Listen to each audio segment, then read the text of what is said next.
Joining us in the top four is our friend Remo Toas. Rematch of the second round, so we know what he's on. He's on some sort of Izzet Tokens deck. Double spray negate seems fine.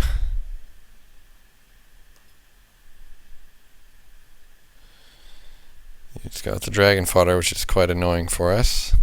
So I'm just going to take the damage and hold up a negate, try to counter something if he plays. Yeah, another dragon fodder is worth negating.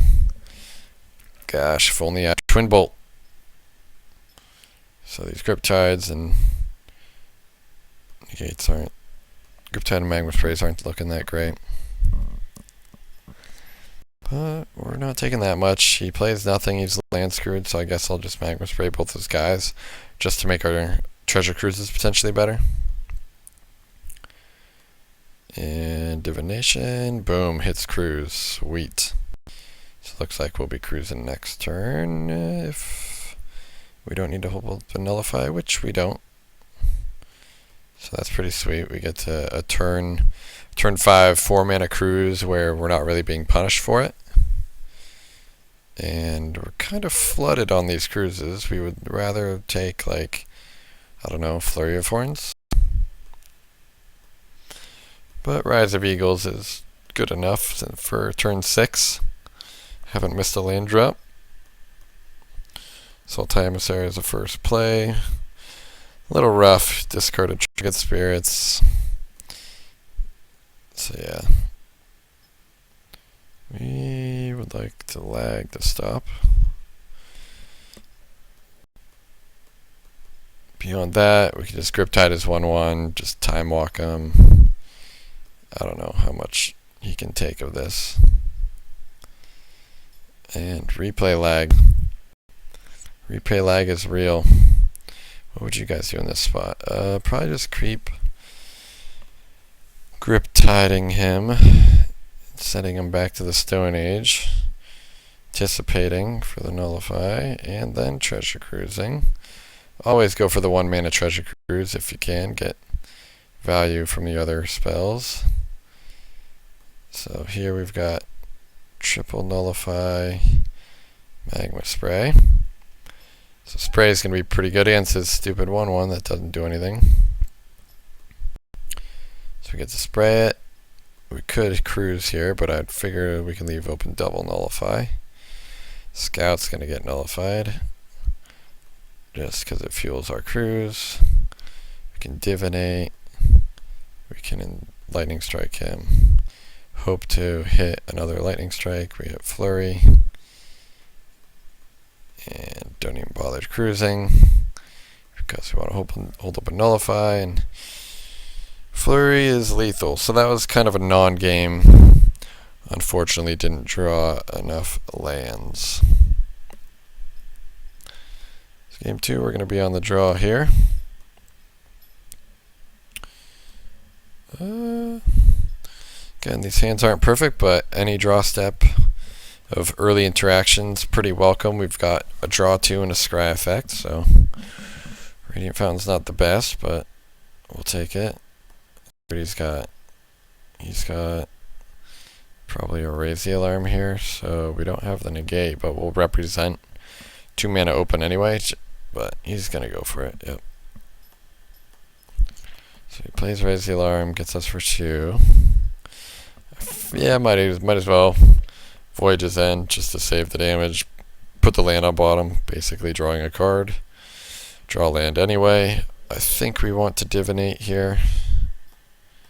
We do. We hit land, anticipate. So again, we're spending a lot of mana and not getting a lot of payoff.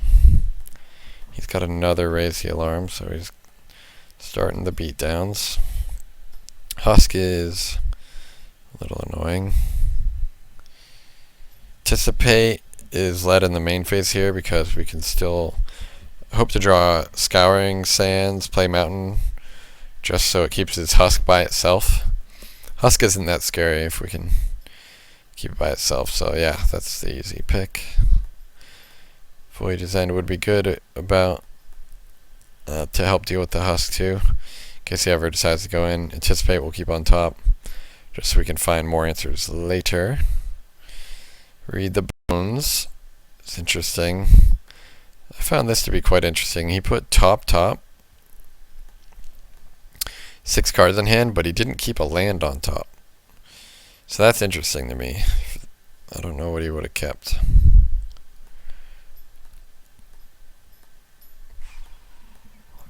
So let the race begin.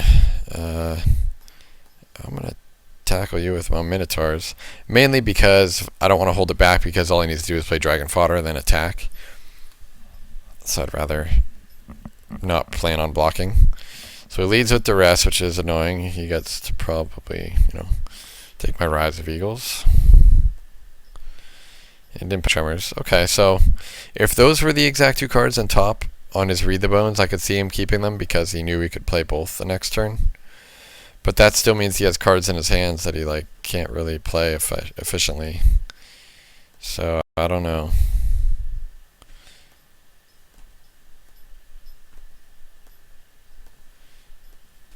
So I'm not drawing the best cards here. I'm just fueling my graveyard. I would love to hit a Treasure Cruise one of these millennia. I've got the Anticipate.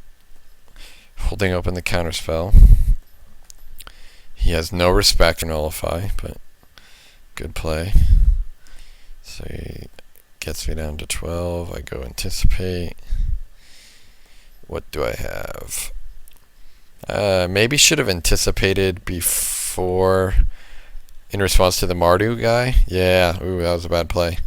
Should have anticipated actually probably in response to the Husk attack.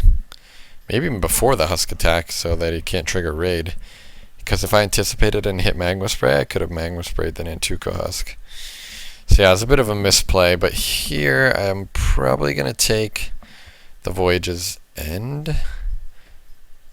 What's the board look like? Maybe a Scouring Sands? Probably Scouring Sands, because it scries, and it deals with a lot of other creatures that he could play. Yeah, Scouring Sands. Yeah, plus, yeah, it lets me kill his guy if he decides to double block, so yeah. I lose one of my 2/3s, but I guarantee kill his 2/3, which I think is just very relevant because I want to keep the board clear for his Nantuko Husk. So even though he can sack both of his creatures here, I still get the scry off Scouring Sands. Land to bottom, so it's like drawing a card. And the Mentor is pretty good. Like, the Husk gets blocked very well. He needs 2 creatures to sacrifice. So here, I think he could have Lightning Strike, but I also think he could just have Mardu Horde Chief. So it's like a free attack for him, so I might as well not take the damage, especially when he has Impact Tremors. And it turns out to be the Horde Chief, so save 2 damage is good. Draw land, a little annoying, so I'm on defensive mode. His Duress whiffs, which is kind of nice. His attack here is interesting. I do decide to block because it saves 2 damage, every life point counts. And he's going to have to sack both of his guys if he wants to kill my guy, which I'm perfectly fine with. And there's a slight chance that I rip, draw, and I can rip like a Griptide or a Voyage's End. But I hit Divination, but I figure it's fine. I traded my 0-5 for, his Horde Chief is 1/1, some damage this turn, and I drew a card off of it, so I think it did pretty good. He's got, okay, Gear Crafter. Another 2 damage, okay. Alright, double Divination's good, but I really would like to hit Treasure Cruise. I missed, so I got to hit again. Alright, miss. So here I think I just want to leave open Lightning Strike and block the Nantuko Husk with my 2/3. So he sacks one guy to it, and then I Lightning Strike it, then he has to sack the other guy to it, so I'm trading my token in Lightning Strike for 2 of his other guys and all the damage for the turn, which I think is fine. My plan being to play another Flurry of Horns the next turns and Tormenting Voice. He's got his own Tormenting Voice, so So I go for the block play. Looks like he's going to say... He should have just attacked with the 2-1. Because if I block his 2-1, then he can sack it to his 2-2. So I go for my play. Lightning strike it. Force him to sack to 1-1. So I take no damage on the turn. He kills my guy. I'm fine with it. He plays another. Okay. I'm just trying to preserve my life total, man, because Impact Tremors is a beating. So I have another Flurry. Oh, I do Tormented Voice first. Hit Cruise, finally. It took me 31 cards into my deck before I hit my first Treasure Cruise. So finally hit Cruise. Now we're talking. So now I can Flurry. Hold open Voyage's End. So I have my blockers and I have my trump if he decides to go all in on anything. So I can double block here. Which is pretty sweet. So he sacks. He's going to have to sack again just to kill both my guys, and then I'll go Voyage's End. He decides to Hard Sustenance, and he says, like, oops, like he did not mean to do that. So at first excuse me.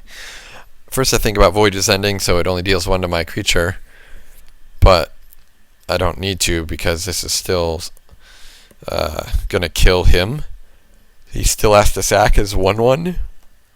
So I'm going to wait for him to do that, and now I'm going to Void his End. So he could sack his own Nantuko Husk if he didn't want me to get the Scry, but he apparently likes having that creature. I keep Divination on top. And pretty much just going to Divinate into Flurry him right out of this game. The race math just changed a ton. Flurry is so good at just closing the game out. And he cannot compete. Didn't have enough mana. And I ended up 15 cards on him. Some of them, aren't cards. They're Evolving Wilds and Tormenting Voice and all that good stuff. But, scrying to the bottom when you don't need a land sometimes counts too. So deck is playing out pretty well. See you in the finals.